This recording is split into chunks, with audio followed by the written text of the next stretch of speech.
السلام عليكم ومرحبا بكم في دابا فهمت برومي باك دوزيام باك، القناه اللي الهدف الاول ديالها هو انها تعاون كل تلميذ وتلميذه يفهموا الدرس ديالهم بطريقه بسيطه وواضحه ومنظمه. بزاف ديال الناس باغيين يدوزوا باك حر وكيتسناو هاد الورقه هادي اللي كتلخص لهم البرنامج كامل، شنو غادي يقراو بالضبط، شنو الفرق ما بين شعبة الادب وشعبة العلوم، وفين خاصهم يركزوا اكثر. يمكن تكون باقي محتار وما عارفش منين تبدا، وكتقول واش نقدر نلحق نوجد راسي في الوقت، واش البرنامج كبير بزاف.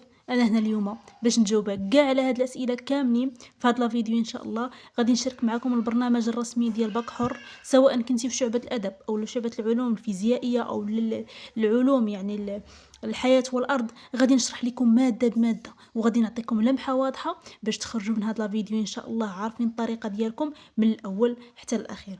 خليكم معايا حتى الاخير، حيت هاد المعلومات غادي تختصر عليكم بزاف ديال الوقت والمجهود، وغادي تخلي التحضير ديالكم منظم ان شاء الله. نبداو باول حاجه، خاصكم تعرفوا الناس ديال باك ليبر باللي راه كتمتحنوا في الجهوي وفي الوطني. اذا الا غنتمتحن فيهم في جوج، امتى وبحالاش وكيفاش، تبع معايا غادي نقول لك كلشي. بالنسبه للناس اللي دايرين المسلك ديال الادب والعلوم الانسانيه، في الجهوي كيتمتحنوا في ماده اللغه الفرنسيه، التربيه الاسلاميه والرياضيات. نشرح لكم بشويه.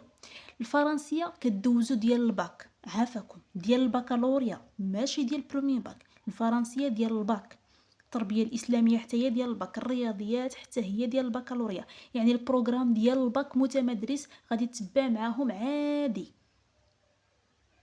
الناس ديال سواء كنتي علوم فيزيائيه او لا ليز في تي او لا حتى علوم رياضيه، كتمتحنوا في اللغه الفرنسيه، التربيه الاسلاميه، اللغه العربيه، الترجمه. هادو كاملين ديال البكالوريا، يعني البروغرام ديال الباك. ولكن الاجتماعيات كتمتحنوا في ديال برومي باك. علاش انا جيت باش نجاوبكم؟ علاش؟ لانه الاجتماعيات الناس اللي دايرين مسلك ديال العلوم ما عندهمش في البكالوريا شي حاجه سميتها الاجتماعيات. داكشي علاش كيرجعوا لديال برومي باك وكتراجعوا كتمتحنوا في الاجتماعيات ديال برومي باك. نتمنى انه هذا الامر يكون واضح، ولا ما فهمتوش شي حاجه خليوها في الكومونتير. ندوزو لواحد الحاجه سميتها التربيه البدنيه، راه كتمتحنوا فيها بجوج. التربيه البدنيه كتمتحنوا فيها بجوج. امتى؟ كتكون قبل الامتحان الجهوي والوطني. اذا ملي تسجلوا بالايميل ديالكم حاولوا ما تضيعوش هذاك الايميل، لانه تما فين غادي يوصلكم الاستدعاء الكونفوكاسيون، راه غادي توصلكم في الايميل اللي غادي يعني تسجلوا به. تقريبا راه كدوزوها في ديك شهر 2 او 3. والناس اللي بغاو يديروا الاعفاء يديروها، ولكن من الاحسن دوزوا التربيه البدنيه راه حتى هي كتطلع النقطه. بالنسبه للناس ديال الادب والعلوم الانسانيه الوطني، راه كتمتحنوا في اللغه العربيه، الانجليزيه، التاريخ والجغرافيا والفلسفه. طبيعه الحال هادو راهم ديال البكالوريا، كتمتحنوا في ديال البكالوريا. استاذه شنو غادي نديروا الدروس وهذا؟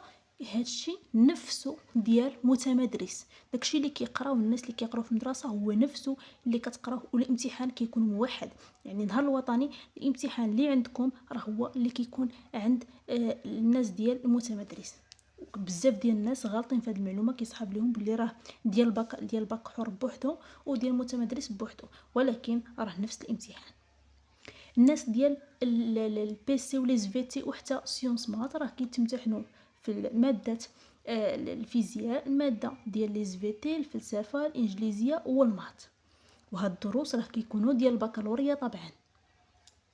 اذا باش نديروا واحد الخلاصه، كتمتحنوا في اول الماده او في اول حاجه اللي هي التربيه البدنيه، من بعد كيتبعها الجهوي. الاجتماعيات بوحدها هي اللي كتكون ديال بروميير باك بالنسبه للناس ديال اللي غادي يدوزوا الفرنسيه والعربيه. يعني هادشي كاملو ديال البكالوريا. ما تمشيوش تبريباريو لا بواطا ميرفي ولا اونتيغون، لا، كتمشيو تبريباريو كوندير والروايات اللي كاينين عند دوزيام باك. الوطني راه كيكون في جميع الدروس، لان هي يعني الاختصاص. الناس ديال الادب راهم كيدوزوا الاختصاص ديال الادب، يعني بحال اللغه العربيه والاجتماعيات والفلسفه. يعني هادشي خاصو يكون ديال دوزيام باك. الوطني راه كلشي ديال دوزيام باك. ما تنساوش تابعونا على قناه دابا فهمت بروميير باك دوزيام باك. خلي شي لايك، بارطاجي لا فيديو، وخليو لي في لي كومونتير شنو هي الحاجه اللي تبغيو تعرفوا على الباك حر.